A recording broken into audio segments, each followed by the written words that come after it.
And this is Dr. Forbes Riley. Hola, hola. Dr. Forbes Riley, I think people know you, is a celebrated TV host and best-selling author, is a pioneer in infomercials and home shopping. Her journey from I need my glasses. I keep thinking I don't, but I do.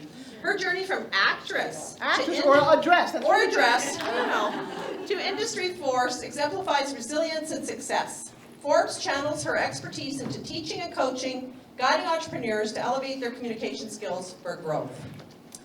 She's a global thought leader, igniting hope and prosperity throughout. Welcome. Hello, everybody. Welcome to the most unusual environment I've ever been in.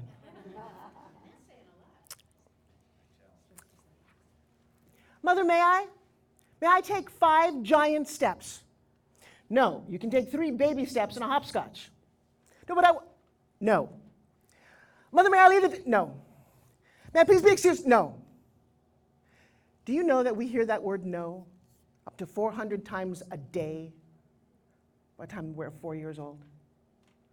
We are so accustomed to hearing the word no. Ever call customer service?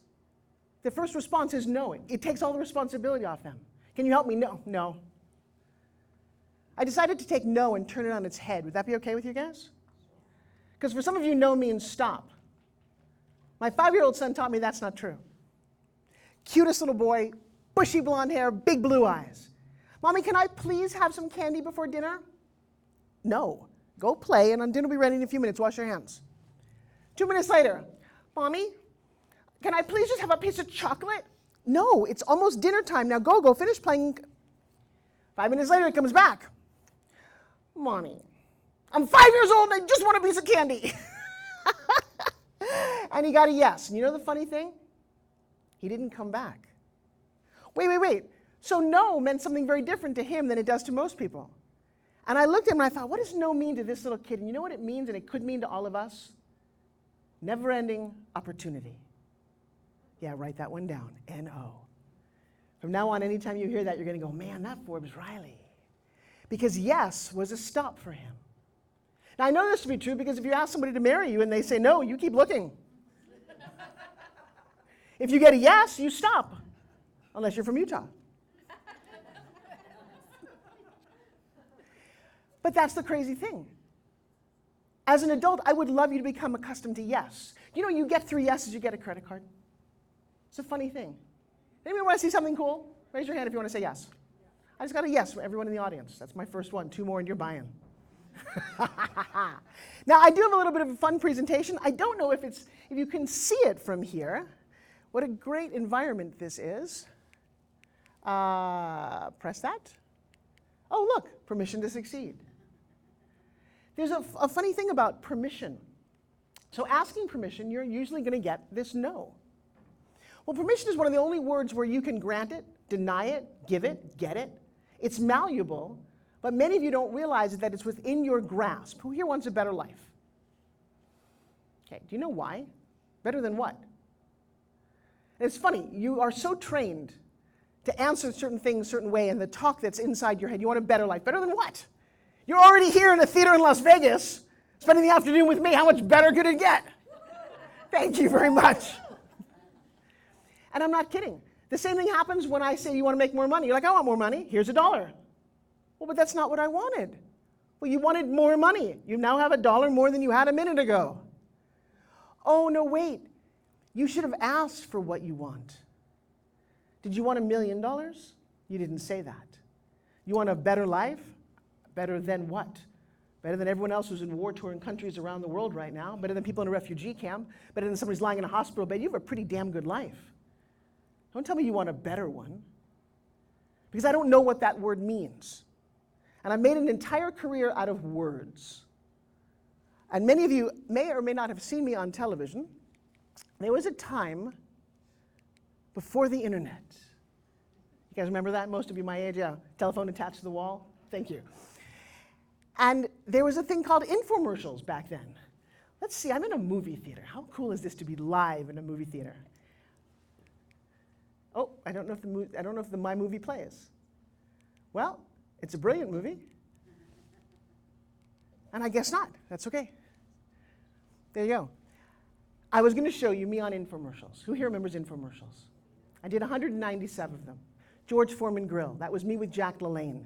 I introduced Kim Kardashian doing an infomercial for a steam iron. If you look up my name and Google it, please, you're going to be stunned. $2.5 billion generated in my career. 30 years on Home Shopping, QVC, and HSN.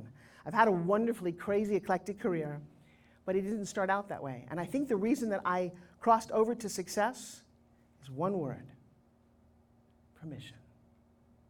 I granted myself permission when everyone else said, oh, no, no, you can't do that. Who do you think you are? You don't have the money. You don't have the this. You don't have the that. And for so long, I believed them. Does anyone ever believe what somebody else told them? So their reality becomes your reality, or their perception of you? Why would you allow that? I'm going to reintroduce, can I have you turn that light down if you don't mind? I love you for filming me. It's just so darn bright. And he's got a great view. By the way, that's my husband. Give a big hand for Joshua Self. He's the reason that I'm here. We're going to celebrate our 8th anniversary together next month. And for the first time in my life, I discovered what it means to be loved. I didn't meet him till I was 57. Dang, it took a little too long, didn't it? But I figured it out because I decided I wanted it. And so today, I don't really have a formal presentation as much as I'd like to be interactive with you guys. Would that be okay? It's a very unusual environment.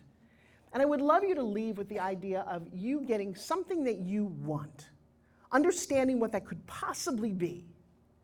I do think listening to me with a pen and piece of paper is not a bad idea, because I would love you to write down. In fact, I think in your gift bags you have a book of mine that should have some places to write. Did you all get given the book? No, it's in your gift. Did you get gift bags, swag bags? Yeah. Oh, well, in there, if you would, take it out. There is a beautiful 8.5 by 11 book of mine with a place to write. Because I don't need to, like everything else, just spew information at you or inspire you and you leave having taken nothing away, taking no action. That to me is not success. To be inspired is one thing, to be motivated is one thing, but to move forward and make it matter is what my life is dedicated to. And so the image that you see up there is a very little Forbes Riley. It's my first birthday, that's my dad. First man to ever put me on a pedestal. And he was a dreamer. He was an inventor, he was a machinist, and a magician. I've been doing magic tricks since I was a little girl. And doing magic tricks taught me so much. One, it taught me to begin with the end in mind. What a unique thing to do in business. So when I asked you if you wanted to see something cool, I knew that you'd say yes. That is the answer to that. Do you know if you ask somebody in a business conversation or a sales environment a question you don't know the answer, don't ask that question. Know the answer before you ask it, and I promise you, you will leapfrog ahead of the competition. Know how to get a yes from someone else at all times. 3 yeses and it's a credit card, and I'm going to keep saying that. It's the most interesting way to do business, that you know what's coming. And so that was a typical machine that he built. He didn't graduate college, yet he knew how to build that. And he was a freelancer, so no one ever asked him for his resume. Interesting, I've got 21-year-old twins. My son's going to college, my daughter's in business, became a millionaire at 18 because she listened to me. She became ingenious and didn't listen to society that says you don't have permission to do that. In fact, I'll share a story with you. She's a little girl, about 12 years old, and I get a phone call from school. We need to talk to you. Your daughter's being very disruptive in school. I took school very seriously. I'm very upset, going, hi, what's going on? I get there, and the guidance counselor teacher was like, we're learning how to do PowerPoint and write resumes so that you can get it, that your kids can get jobs out of high school and college, and your daughter says she's never going to need a job. She's so wrong. I said, excuse me? She said, yes, we're writing resumes to get a job. Your daughter says she's never going to need a job. I'm deciding at this moment how evil I'm going to be to this woman. Because my daughter, the lesson is not about her, it's what my daughter's going to perceive in this moment. I've never had a job. I've grossed $2.5 billion. I've never had a job. No one's going to hire me to do what, really? I could never tolerate working for somebody. Ingenuity, seeing white spaces and not asking for permission. Can I do this? I'm not going to ask you. In fact, if everyone's going left, I'm going right just because you're all going left. It served me very well in my life. And I looked at this woman in an effort to make a point to my daughter. I said, how much money, you're a student counselor here and a teacher, how much money do you earn a year? And she's like, and I'm thinking, I'm not asking how much you weigh. I can look up and see that you made $62,000 last year. Oh, I already did. See this little girl over here? She made $62,000 last month. She looks at me, she's like, what? I said, she's built websites for Joe Theismann, for Les Brown, myself, and a lot of other celebrities that I hang out with. She made $62,000. That was probably about her highest month so far. She's 12 years old. The woman had no look on her. She's like, she could not comprehend what I was possibly saying. That little girl is making more in a month than she makes in a year. Do you guys all get this? I mean, now we're what? We're about 9 years from that moment. This internet was very young. No one had any idea that you could digital marketing and Instagram and all those things. She nailed it. As when was in business, when she was 17 years old, she turns to me. My twins are doing high school in my house because of COVID. I lost a dear friend to COVID, my publisher and one of my best friends, so I'm not taking this lightly, but I'm grateful for COVID. Because I've been going down a path, like all of you going down a path, and something's got to slap you to move you. It's called the inertia principle. Something's got to, she's just tickling her, yeah. Because otherwise you're going to keep going down, you're going to justify that, no, I'm fine, I'm just going to keep doing this, what I'm doing, it's fine. Bad relationships are just fine. Jobs you hate are just fine. What part of bullshit? It's like, really? You get one life here. At what point are you like, it's not so fine anymore? And no, that would be my phone. That's my daughter calling me right now. Wouldn't it be funny if it was? And, sorry, I should have turned that off. And so she turns to me, she comes downstairs and she says, Mom, what are you working on? And for the first time in my life, because I'm a bit of a workaholic, I said, nothing. I'm not working on anything. TV is shut down, the world is shut down, and I'm sitting here at my desk doing nothing. My daughter lit up. She's like, okay, Mom, we're starting a business. I said, no, I can't do this. This online thing, I don't get it. I don't want to be any part of it. She's like, Mom, you do something very, very unique. You teach this whole world of how to pitch, which, by the way, tomorrow at 11 o'clock, I'm going to teach you guys how to pitch. Okay, anybody want to know the techniques of that? Yeah, that is how you technically get everything and anything you want. And she says, if you're willing to do something that involves the F word, I said, I don't like the F word. I certainly don't like it coming out of your mouth. I said, oh, no, Mom, we're doing the F word. Really? I don't think we should be talking about this. The dreaded F word. Focus. She said, you can't do all those things that you want to do, that you keep talking about. You're going to do this book, and you're going to do that course, you're going to do that fitness product. We're going to focus on building a company online. And I said, yes. She said, if you do that, now she's 17, I guarantee we'll make $1 million in less than a year. Remember, she's the one who made $62,000 in a month. And I'm like, I'm all in. I never said that. I never thought to trust her that much. I didn't know that she could be that smart. And we sat in a room for 3 weeks, and she pulled all the things out of my head that had been in there forever about what it meant to create pitching and do this business that I did. And it was almost as if we gave ourselves permission to create this training.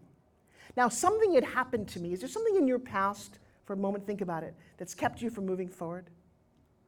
Some decision that you made. Sometimes the decision is you're in second grade. I had a client. She was 7 years old. She got up to say something. She got nervous because she had a little bit of a stutter. Somebody made fun of her. She peed all over herself. The teacher didn't help her. And she made a decision that she was never going to talk in public again. It's not serving her very well as a CEO of a company to not talk in public again. Does that make sense? But she has it ingrained in her head.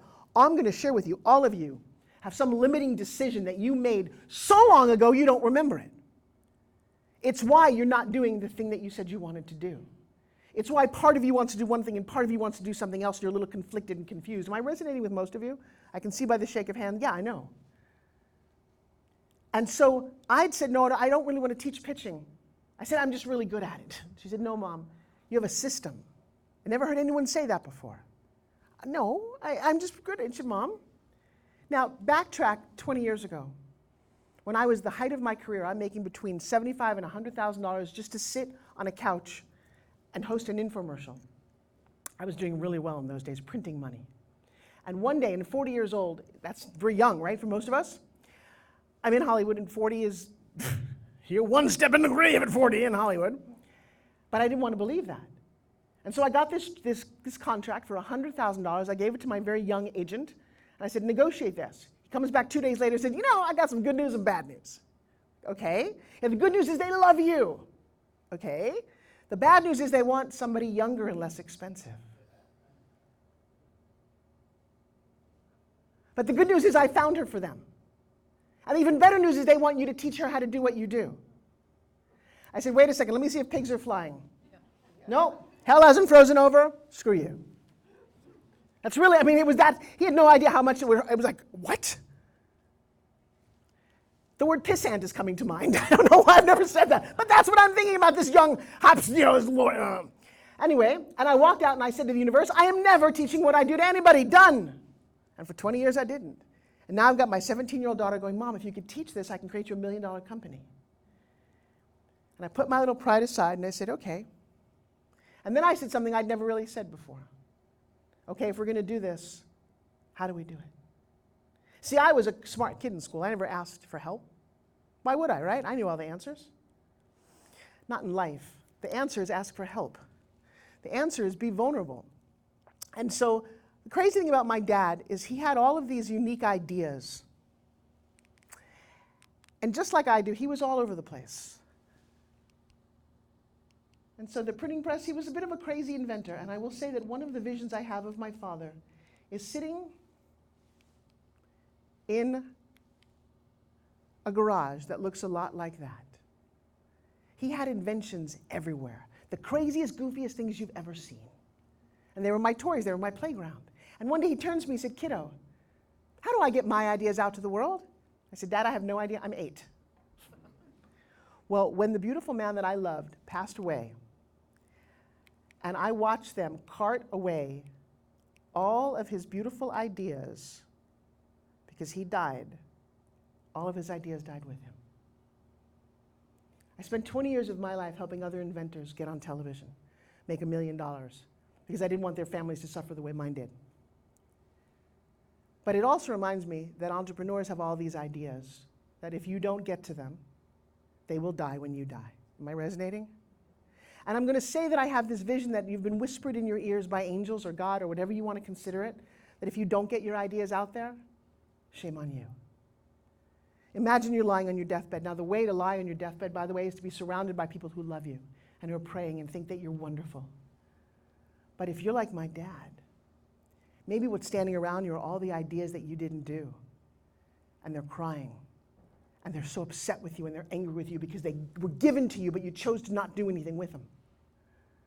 And they're like, this is horrible, because when you die, we die too. We gave them to you. We gave you the ability to do that, but you got all jumbled and all confused and you didn't take action. Or you let something that happened in your life supersede. I'm just stuck. When do we get to be unstuck? And so when my daughter turned to me, we sat in a room for 3 weeks and we created a course. She figured out, because by the way, you do need people around you. I was quite the loner. I'm quite an introvert, a little bit of ADHD. You'll notice that in my presentation. I'll talk about 5 different things. Stay with me. It's worth the ride, I guarantee it. I get more done in an hour than most people do in an entire week. And we did this, we launched a company. I had 25 people in a Zoom room. I pitched what I do. The next morning I turned to her and I said, what does the K stand for in my account? She said, Mom, let me see, what is it? It says 25K, you had 25 people in the room, you made $25,000 in one night. Everybody bought a $1,000 program that I created. My daughter had given me permission to be online. I had given myself permission to let go of the old excuses and teach what I love. Does that resonate with all of you? I did that 4 times. Anyone do the math on what 25,000 times 4 is? A 6-figure business in a month. Nobody's more shocked than me. I'm like, really? Yeah, Mom, you just had to get out of your own way. It took me a 17-year-old to tell me that. Within 6 months, we got what's called a 2 comma club. We'd made $1 million in 6 months. I will show, and I'll tell you tomorrow, and then yay for me, but the company is designed to help you. Does that resonate? That's what we do. We help other people get out of their own way, get what they want, and move forward. And a lot of it comes down to this one crazy word. I'm going to have to keep doing this. Because you guys, here's another thing. Are you blaming somebody? Can I just get a 5 for the room? Who's blaming their parents, their mother, their father, something they said, an uncle, somebody who touched you, somebody who hurt you, somebody who misguided you? Many of you are, I know. I have almost 28,000 active students. I've learned a lot in the last 4 years. I never knew this much about people. I was never this committed to doing all of this before. You blame society, you blame COVID-19, like I just said. Come on in, come get a seat. COVID-19 was one of the best things that happened. It was the next shift in my life. It was the next shift in your life, but some of you missed the open door because you weren't quite sure. I'm going to give myself permission to believe all the nonsense that's swirling around me. Or do I give myself permission to believe that I know the truth? Not necessarily the universal truth, but the truth for me. What is your personal truth? And so as I look at all of these things that you blame lack of resources, that cell phone that you all have in your hand, there's more power in that than they had in 1969 to get a man to the moon. You hold it in your hand every day. And some of you have no idea, besides taking pictures and making a call, what to do with it. I give you permission to figure out how important that cell phone can be. You know, it's funny, I talk about pitch, and I can't wait to talk about this tomorrow. I made $1 million in a day. Who's coming back tomorrow? Yeah, and I'll show you the little crazy fitness gadget that I did it with. And nobody wanted it. Nobody thought it was going to work. In fact, I took it on a national reality show, and I got my head handed to me. It was so embarrassing. After 5 months of believing that I was doing a show like this, the producers were doing a different kind of show, and I didn't know that. And you can curl up and die or go away, because people will want you to do that. Or you can stand up and go, I give myself permission to think that you're an idiot and I'm going to succeed. Thank you. Right. I know, it's kind of crazy, right? And that is, in fact, I went on home shopping. See that 55,344? Let me make that bigger. That crazy little gadget, that's how many, ended up selling 64,000 in one 24-hour period. Can you imagine selling 64,000 courses, candles, whatever your business is, in one 24-hour period? I'm going to give you permission to believe that you can, because that is, in fact, where it all starts. And by the way, that ended up making me $1.2 million in a day. Okay, that was nice.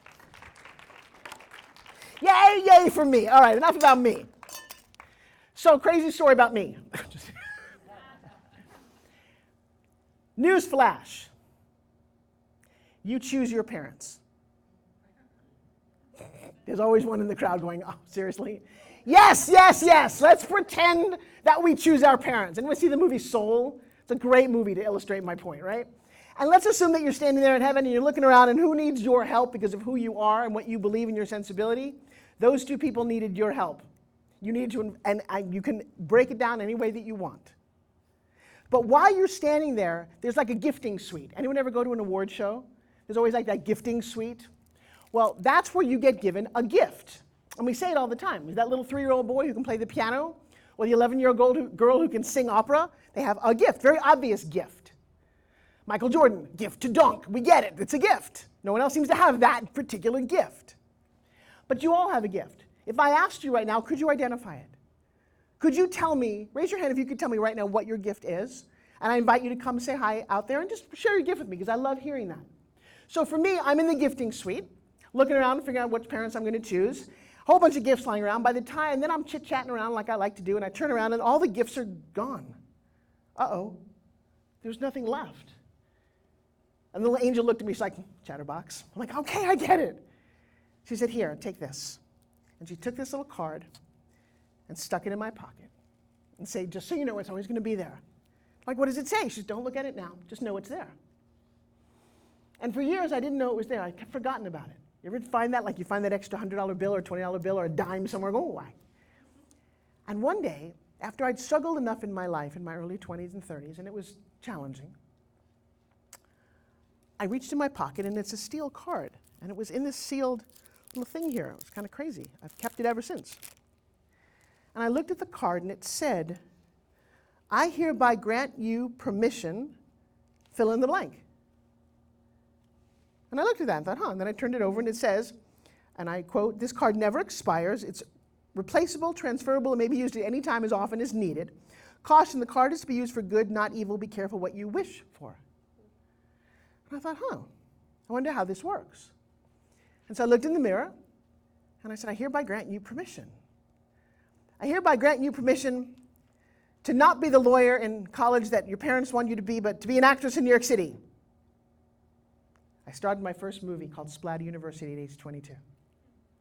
I worked on Broadway by the time I was 23 because I read the card.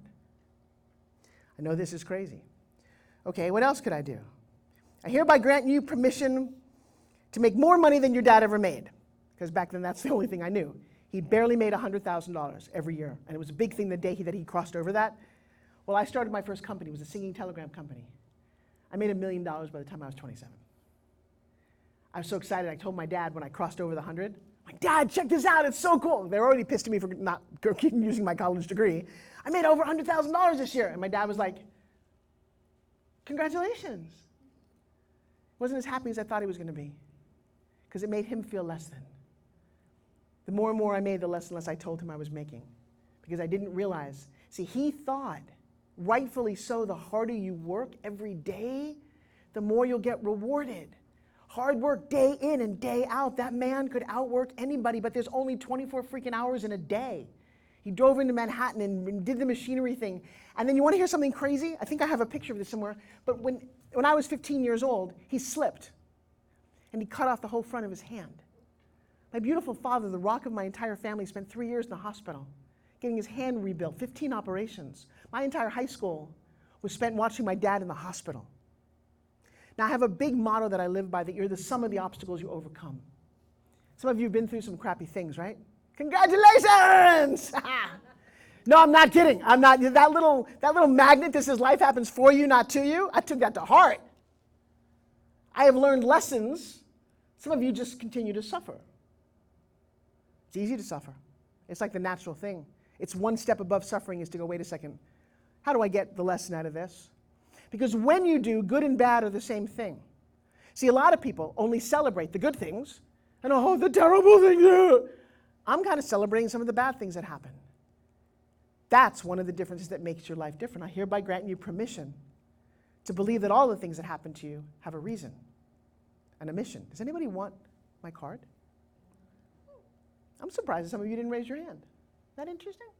No, but this is the thing about action takers. I want you guys to look inside. We have a little bit of time together where I get to touch your heart, touch your soul, shift your energy out of the norm that you've been listening to day in and day out. If you were to look in the mirror right now, what would you fill in the blank?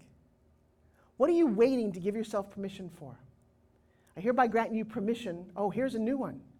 This is a crazy one, and I will tell you, I have more than one card. I made duplicates. The angel didn't say I couldn't do that. I'm a businesswoman. I totally get it. But I've always carried one with me. And every day I look at it. It's part of my gratitude. But what do you give yourself permission to do? Permission to believe that you're amazing. Here's a funny thing. What if you were to look in the mirror in the morning and say, I hereby grant you permission to believe that you're gorgeous, that you're beautiful and you're fun. And when you do that, you know what's cool about it? You don't spend the rest of your day waiting for other people to compliment you. It's a very different way to live your life. I already got permission. And I said mine. Here's another thing. Say your name. Forbes Riley. I hereby grant you permission to find the love of your life for the rest of your life, to stop suffering, to believe that narcissists have no hold on you if you don't let them. We all know what I'm talking about. I didn't even know that was a thing till I married it. I hereby grant you permission to believe in miracles, despite what anyone else says. To believe in a higher power. That's a permission. We all seem to have a different belief about that. That's fine. I'm going to give you permission to believe your way, your permission to hear your way, and you permission to not bother me about my beliefs. Wow, that's a unique way to live. It makes you friendlier when you have this card, because you feel like you've got something. So you're like, I got it. I got this. What do I want today? And what do I want? So you need to write down what you want. That's a really good way to start. I'm going to tell you, most of you, if I do that, will tell me what you don't want. I didn't ask you what you don't want. What do you want? And what do you want that's so big that if you got it, you would go, oh my gosh. Can y'all think of something? All right. I would urge you to do this before a bus falls on you. Now, why do I say that? That's kind of an odd thing to say. I urge you to do that before a bus falls on you. Oh, wait, because one just did. This is not a joke. 9 weeks ago, I'm on a school break. My son's in college. My daughter works. Joshua and I, 4 of us, decided to go to Iceland. Iceland is beautiful. It's fun. We're going to go see the lagoons and the waterfalls. Have a great week, all planned out. About 5.5 days into this 7-day trip, we are taking a little 16-person bus up to a glacier. We're going to go snowmobiling. One of the things that I wanted when I was little I wanted to be James Bond. See, between my dad's accident and my mom being a bit of a hoarder and losing both of her parents, never really being happy, my childhood was and I was a very awkward kid. When I was younger, I had a jaw issue. I had braces for 8 years of my life, and for 2 of those years, they put a tongue thruster in my mouth, and I couldn't talk. So for 2 years, I talked like this. You know what I learned during that time? Y'all waste a whole lot of words. You don't communicate for shit. Blah, blah, blah, blah, blah. What do you do? Blah, blah, blah. You talk a lot. What's the intention behind the words? And so I didn't know that that's why I'm so keen on communication. I have, if you look at that QR code, and scan that if you will, there's a free gift there. And it's called 1 Minute to Millions. It is a way to introduce yourself. It is a template. Some of you in this room, like Shirley Jones up there, have gone through a training about this template. But it's for introverts. It's for getting conversations happening faster, and it's for making money very, very quickly. I mastered that. I love that. I call it 1 Minute to Millions. I give it away to anybody. Because if I were to ask you what you do right now, many of you would just start talking. Well, I do a lot of things. Oh my God, I didn't really ask what you really do. I want to know basically what you can do for me.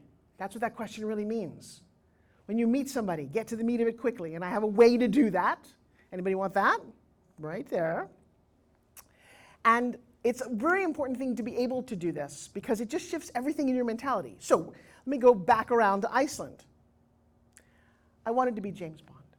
I wanted to have adventures. I wanted to be cool. And by the way, I've done almost everything I wanted to do. I wanted to learn how to ski. Didn't they have all those great ski movies? When you're broke, you don't ski very much. When my dad was in the hospital, we had zero money. I know what it's like to be hungry and incredibly broke. And I'm so glad that I did. Life happens for you because I have an amazing empathy for people who are broke.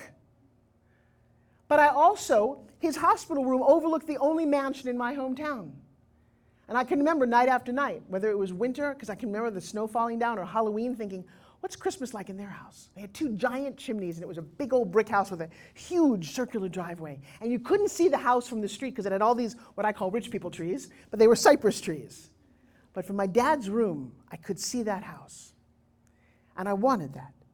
I wanted a life different than the tiny little 1,100 square foot house with 1 bathroom that I grew up in. I watched movies where they lived differently than I did. I thought, if they can do this, I can do this. I have no idea how, but if I give myself permission to figure it out. And right out of college, you know the first thing I did? I became a social secretary for a billionaire. I have no more social skills than this post. In fact, I grew up eating chicken and things with my hands. I have no social skills, but the woman, it was Mr. and Mrs. Grace. I think she took pity on me. I mean, seriously, this is long before the internet, okay? And Instagram and all of those things. I didn't know much of anything. At one point, we're driving in their car, and Mrs. Grace turns to me and she's like, you need to get Louis Vuitton out of the trunk. And I said, who's in the trunk?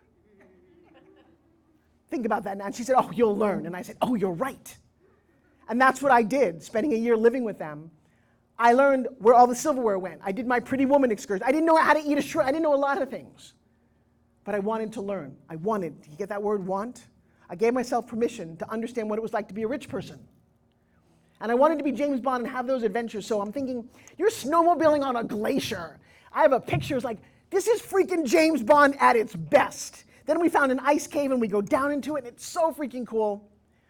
Until the ride home. I'm right behind the driver, sitting against the window. My daughter's behind me, 16 people. Josh was here. We're all strapped in, like he said. It's a little bit of a bumpy ride. Had big old air tires. We're driving back. We hit a patch of ice.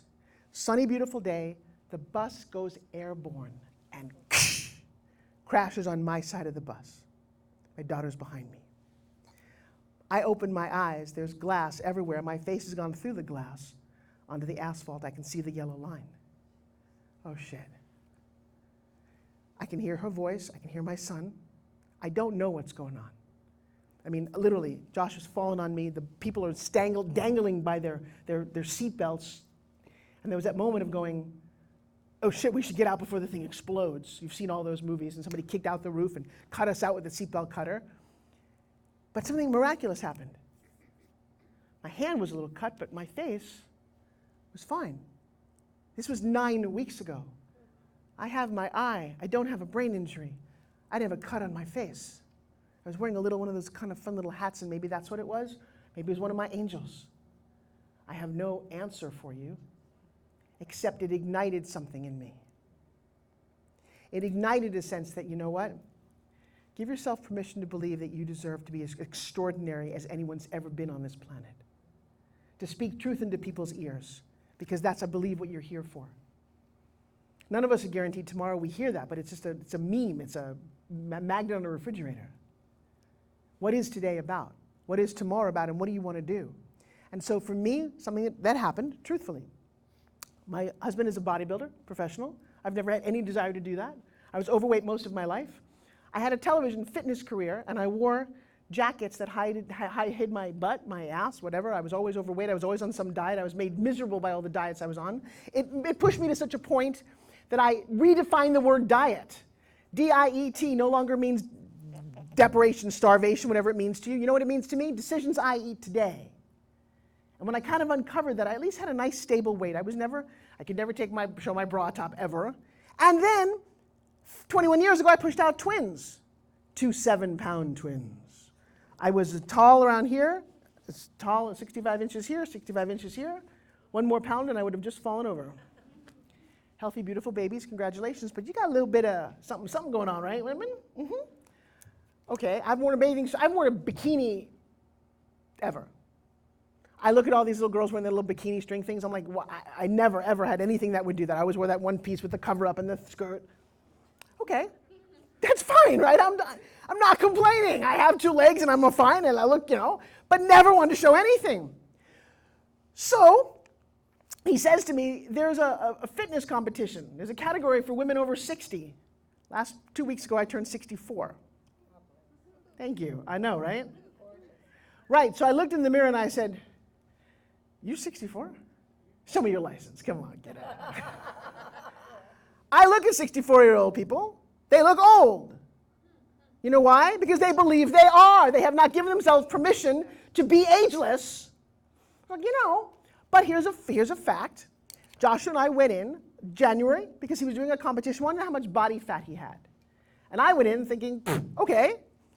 The number that we came back with was a higher number. I was 218 pounds when I was pregnant. The number in January is high as it's ever been. And I looked at it and thought, that's okay. Everyone's like, you're in your 60s, it's cool. Just be whatever you're being, who cares? And I bought into that. I'm a little pre-diabetic. I'm okay, that's just what it is, I get it. And I'm listening to all these things going, I'm not really caring. And I'm watching him go to the gym every day, and I had a crazy notion that every time he went to the gym, I was getting fitter. He'd go and come back, and I thought, man, it's working for me. No, and in fact, God loved him because he didn't complain once that I wasn't looking good. Not only was the number so high, but my body fat was 33%. I thought I was 50-50. And that's how bad it had gotten. And I thought, okay, I wasn't paying much attention to it.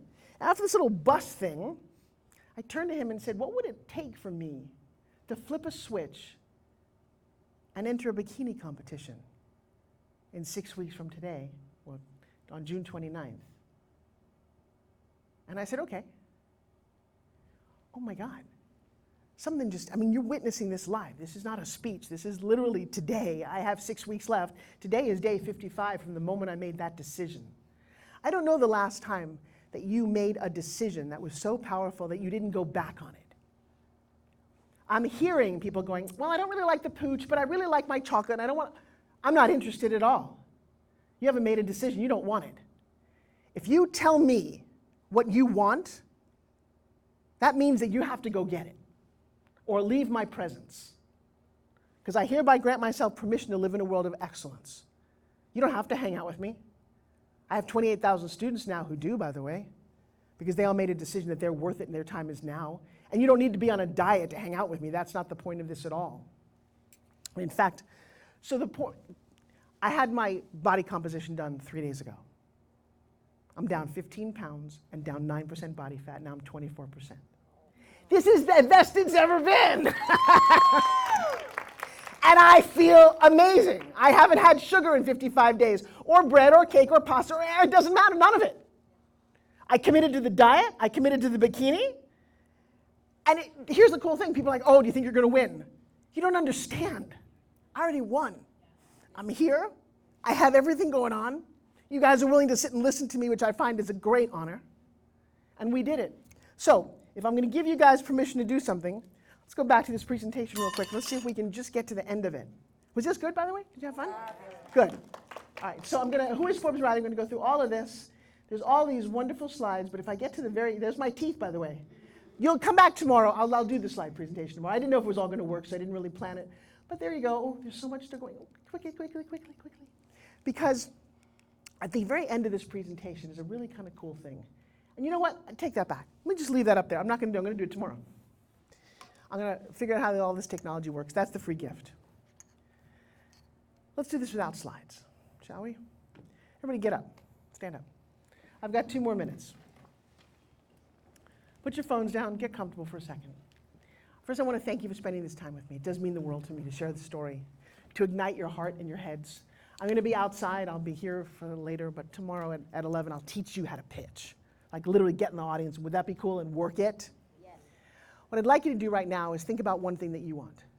So what I want right now is I want on June 29th to look absolutely amazing and feel so super confident when I'm walking in high heel hooker shoes and a bikini on stage and do my thing and wow the judges and just do it because I said so. I'm not doing it to impress any of you. I don't really care. I know what I'm doing. You need that. You want that in your life, one thing. If you could do just the next thing. It's not the last thing, just the next thing. Everyone got one in their head? All right, so here's the story. Hold it in your hand. Hold it in your hand. Put it on your heart. So my dad, he was dying of cancer. We're walking, my beautiful that I love so much, we're walking around his hospital room. And he always said to me, kiddo, you like to jump. You've jumped into all of these crazy things. You've done movies and television and around the world. I played so small in my life.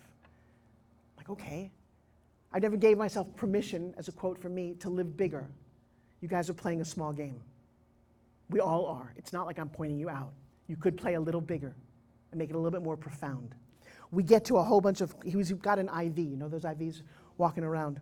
And we get to the corridor and there's these ropes, the cords, they're remodeling. He puts his IV on the other side. He says, I'm going to jump. I'm like, you're going to what? And he just does. And he jumps and he falls flat on his butt. And he looks at me and the nurse is running over and he starts laughing and he says, kiddo, it's too late for me. I never did it. But if I could ask you to do one thing, can you help other people jump? And I'm like, what? So let's just do this. They're going to ring that bell in a minute. Let's be so loud.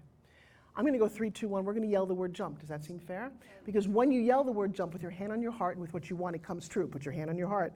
Come on, Paul. Hold something that you want. It doesn't matter what it is. But this is your energy. This is your life force to make it true. Yeah, I love that. See her up there? That's the energy that I want. She's got it. She's got it. You guys, this is not a joke. This is your life.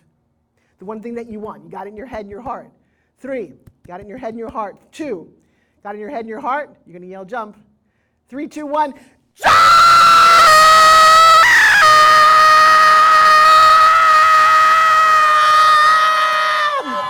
Thank you.